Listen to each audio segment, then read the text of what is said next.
Field of 68 Media Networks, Bulldog Broadcast. I'm your host, Dan Dickau. Looking forward to quickly recapping what went right against Oregon State, what went possibly wrong against St. Mary's, and a preview of the week ahead, in addition to talking about truly what Gonzaga's NCAA tournament prospects look like. But first off, I want to thank three of our big time sponsors. Thank you very much to mcgillivrayenvironmental. If you need any land clearing, land use, land surveying, look up Kip at McGillivray Environmental, whether it's Western Montana, Northern Idaho, Eastern Washington, they'll take unbelievable care of you.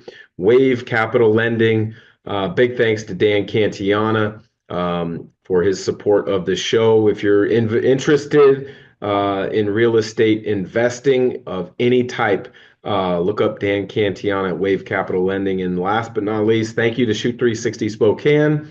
If you're looking for a immersive technology-based opportunity to have your kids or grandkids learn more about the game of basketball and improve their skills, check out shoot360spokane.com. But let's quickly jump into that Oregon State game. Was as good as Gonzaga has looked in quite some time. Won 98-50. Offensively, they were clicking again. Production all across the board. But defensively, which is where a lot of people were emphasizing their frustrations, and rightfully so after the two losses at Oregon State as well as Santa Clara. I think they got right, and they got right through that extra bye week where they really had a chance to really kind of go back and dive into competitive practices that has a lot of the fundamental cultural philosophy workouts and drills. I'm sure that the season gets started off at. So that was a tremendous response in that Oregon State game. On that end of the floor, again, I thought they were crisp with their rotations. They were aggressive with their rotations. They were in the right spots so that those rotations were timely to impact Oregon State and what they were trying to do on the offensive end of the floor. Move forward a couple days, and you've got the showdown that's been looming for quite some time. And if you're a Gonzaga fan listening to this, you've heard it said before, you've watched it happen many times before.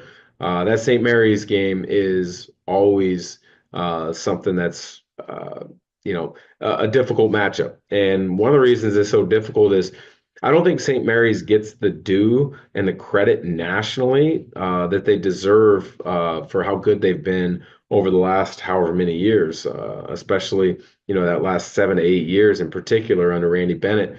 And this game with Gonzaga is always it's a war of tempo. It's a war of getting the game to play at the pace and the speed that you want. Because you look at it going in, Gonzaga second in the country points per game. St. Mary's third in the country in points allowed per game. And so you see two completely different contrasting styles in how they want to play the game and how they are successful at the game. Now, Gonzaga's won slow down games before. Yes. St. Mary's has won speeded up games in the past. But in this particular matchup, nothing's ever easy. These two teams and programs know each other inside and out. So, they know Gonzaga wants to run and be tremendous to excel on the offensive end of the floor. They know how to take advantage of Gonzaga with their defensive rotations because St. Mary's, when they go to high ball screens, the way they space it and they lift guys and they roll guys and then they attack the offensive glass, puts a big time challenge, not just on Gonzaga, but everybody. So it's just a really interesting game every single time these two programs match up. For St. Mary's, obviously, they came out on top, played the game at their pace. I thought Gonzaga did a pretty good job on the glass until a few offensive tapbacks, in particular by Mitchell Saxon, that second half gave St. Mary's some second chance opportunities, to really kind of control that last few minutes of the game. But Gonzaga didn't get off to a good start. And when you don't get off to a good start against St. Mary's, you're kind of lulled into playing at the pace that they dictate. And, Gonzaga's lucky that deficit wasn't bigger going into halftime because St. Mary's struggled shooting it from the free throw line. They didn't convert the way they normally do. But Gonzaga hung in there, made a big run in the second half to pull ahead, and then those last couple minutes were classic Gonzaga St. Mary's tight finishes. For St. Mary's, Mikey Lewis stepped up with big shots. When you look at it, you got to feel good that you took away, for the most part, Marciulionis. I think he only had 8 points, 9 assists, but he controlled the game. You took away Mitchell Saxon, who fouled out. I believe only had 8 or 9 points as well. But the two guys that hurt you, Mikey Lewis throughout the game, as well as Paulus Morauskas, especially early, were the difference makers. And then when you look at Gonzaga, you had Graham Ike with another big game, 24 points. You also had Ryan Nembhard with another double-double. I believe it was 11 points, 12 assists. But after that, you're trying to find that third guy to give you some scoring punch. Braden Huff, I thought, played okay, 6 points, 3 of 6 from the field. But when Ike is rolling the way he is, you can't really get him more minutes because the positions they play, they're almost redundant. You can't play those two together all that much unless Huff's really shooting it well from the perimeter. And so you got to start looking at, okay, who's the third guy that's going to step up in this game tonight? And Ben Gregg was 1 of 4 from the field. Nolan Hickman 2 of 7. Dusty Stromer 0 of 1. Caliph Battle 1 of 5. Michael Ajayi 1 of 3 for a combined 5 of 20 from the field. And I don't put Innocenti in that mix because he went from essentially a non-player, only defensive situations into a starter, and it's really only his third game with extended minutes. So trying to find out exactly what he can do. I think he only took 4 shots the entire game, which isn't necessarily his role either. But at the end of the day, kind of looking at it, to me, Gonzaga still needs to find that third consistent piece in big moments because when you look at it, Ike was able to continue to score. Ryan Nembhard was continuing to be able to make plays in pick and rolls, but I do think you need to find that third guy that, okay, maybe we can show a pick and roll look here into a duck in, but really we're turning this into a wide pin down for somebody at the top, whether it's a shot for Battle or Stromer or Hickman. And then if that doesn't create something, that player has the ability in an ISO situation to create a shot for themselves or others. And, that's something that, haven't seen on a consistent basis because there is a difference between being a good shooter in easy settings, ball swing after a double team, wide open 3 on the opposite side of the floor, knock it down, bang. Thank you to our presenting sponsors. If you have interest in joining the Bulldog Broadcast, the Field of 68 Media Network, for being a sponsor, don't hesitate to reach out to me, Dan Dickau at hotmail.com. Presenting sponsor, McGillivray Environmental can handle any of your construction needs, specializing in new construction, repairs, residential and commercial asphalt paving, excavation, environmental remediation, and hazardous waste. Reach out to Kip McGillivray at McGillivray Environmental today at 208-556-6384 for your free estimate. Are you interested in investing in Pacific Northwest real estate? Are you an accredited investor, private investor, or want to be a private investor? Look up my friend Dan Can's website, investwithdancan.com. I've known Dan for over a decade, and he is honest, hardworking, truthful, and will do a great job in helping you navigate the world of real estate lending and investing. Check him out today, investwithdancan.com. The world's leading immersive basketball training experience that combines in-person skill development with digital gamification and virtual competition. At Shoot 360, you will train with our coaches, measure your skills with our proprietary technology, and track your progress on the Shoot 360 mobile app. Shoot 360 Spokane. Unlock your game. Versus having to step up and make big shots in tight situations.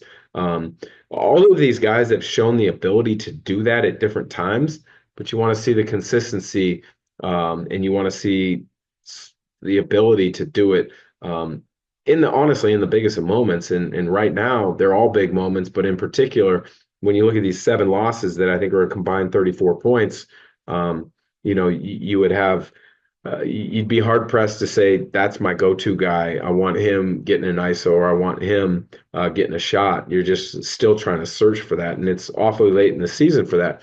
Now, I'm not overly concerned, maybe as some people are, because I think take away St. Mary's, for the most part, Gonzaga is able to get the game played at their pace, get the game on their offensive end of the floor, played with the space that they want to play with. But when you run into that St. Mary's, or maybe, for example, UCLA, who also held Gonzaga to their second lowest point total this season, you've got to be able to have that guy who can create something out of nothing. And, I've said this before, and I'll say it again now. That's the difference between a good college player, which all of these guys are really good college players, and a pro. Thinking quickly, the last guy, and they're few and far between. Gonzaga was spoiled by having somebody like Adam Morrison years ago being that guy who could just give me the ball, space it. I'm going to create something out of nothing. You double team me, doesn't matter. I'm going to be able to shoot over the double team or create space with the double team converging.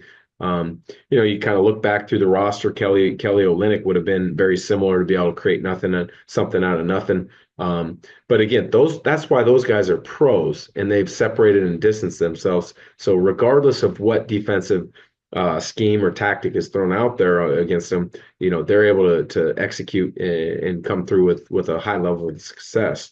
So just something that caught my eye. The other thing that was a bit, disappointing to see is, and I get it because Gonzaga was out of timeouts. That last baseline out of bounds possession, they weren't fully organized. They weren't set up all in alignment, I thought, of knowing what they were going to run. It looked as if they were initially going to try to run a double screen, whether it was a traditional double or maybe what's called an elevator screen, where 2 screeners come together to pinch the defender off as Battle looked like he was going to come through it. And it looked like they weren't set up.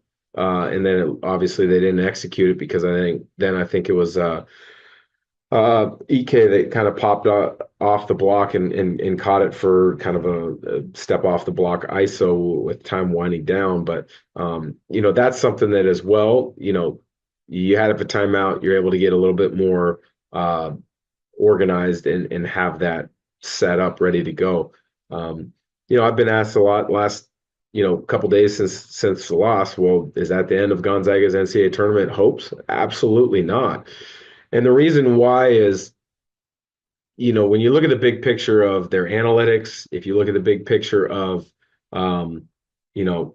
who they still have left on their schedule in quad 1 and quad 2 opportunity wins, you still have a great opportunity to build a really good resume in the NCAA tournament. You're still at San Francisco, which will be a quad 1, home against San Francisco, which is a quad 2, at Santa Clara, which is a quad 1, home against St. Mary's, which is a quad 1, at Washington State, which is a quad 2.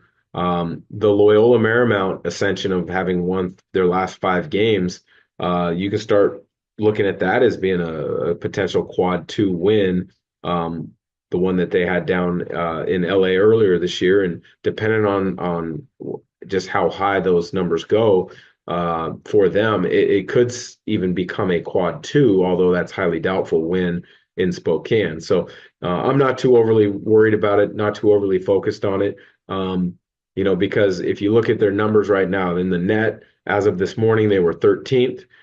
Ken Palm, which is kind of the most well-known analytic website, they're sitting at 11. So when you talk about the net ranking right now, the highest team, they're the best ranked team to never make the NCAA tournament, was 29. And that was just last year, Indiana State out of the Missouri Valley. So you've seen teams get at-large bids as high as, 38, 39, 40, which, if I'm Gonzaga, I feel comfortable and confident that I'm going to be in the tournament. But as we all as fans and analysts know, you don't want to leave that up to chance. Whether Gonzaga drops another one leading into the WCC tournament and then were to lose, in the WCC tournament, their overall numbers look like they would be in, but at this point of the year, you don't want to leave anything to chance. But if I were to really kind of, have my feet put to the fire and have to say Gonzaga has to do this to make the NCAA tournament, I would say the only loss that they can still take would be against St. Mary's at home, and then lose in the title game of the WCC conference tournament. There's so much basketball still to be played. I mean, St. Mary's is at San Francisco this week. There's a whole bunch of opportunities for Santa Clara and Oregon State to still have big wins. So, with about 5 weeks left in the regular season, 4 weeks left in the regular season in the conference tournament, there's still a lot of good basketball and opportunities to be had. And I'm really not concerned about Gonzaga not making the NCAA tournament right now. When you look at this week for Gonzaga, they play LMU at home on Thursday. Stan Johnson's team's playing really good basketball. They won their last 5 in a row. And then they head down to Pacific, which has never been an easy place to play. I mean, Gonzaga's had close games down there over the years, where you go back to the Shemek Karnowski, Kyle Wiltshire eras, or the last couple of years. It's just a difficult place to play because it's not always a full crowd. It's a harder place to get to, Stockton is, than say your San Francisco or your San Diego LMUs. And there's just always a weird vibe, a weird energy in the gym. Now they have a new coach. He spent a number of years as the most successful college coach in the Canadian ranks. I mean, he's essentially looked at as the Coach K of Canadian college basketball. And he's brought, a different and unique perspective to that program. And you look that maybe the numbers of wins haven't resulted in anything overly exciting yet, but they beat Washington State in overtime in Pullman. They ended up sweeping that series by beating them in Stockton as well. So we saw Gonzaga only beat Washington State by, I think it was 9 or 11. So it's a solid basketball team, a team that really spaces it, really shoots it, is well coached. So that'll be interesting to see how this week plays out. But again, another big week for Gonzaga basketball. Fans, you can't let the season get you too high or too low in regards to what you think about this Gonzaga team, because the nature in the world of college athletics with the NIL and the transfer portal, I think it's really kind of leveled the playing field for a lot of different teams. I mean, you look at right now, 5 weeks ago, we were still talking about Gonzaga as a potential second weekend NCAA tournament team. A few people still thought they were Final Four capable. I mean, you look at the first game of the year, everyone's like, oh, Gonzaga is going to be in the Final Four. Ever since then, you could have said 45 different teams are second weekend worthy of the NCAA tournament, just based off of how balanced college basketball is this year. I think Duke and Auburn and probably Alabama are clearly the 3 best teams. But then after that, it is literally wide open. And it's going to make this last, 4 weeks of the regular season in the conference tournament week fascinating to watch. It's going to be a lot of fun. So for the Bulldog broadcast on the Field of 68 Media Network, thanks a lot for listening. And thanks again to our sponsors, McGillivray Environmental, Wave Capital Lending, and Shoot 360 Spokane.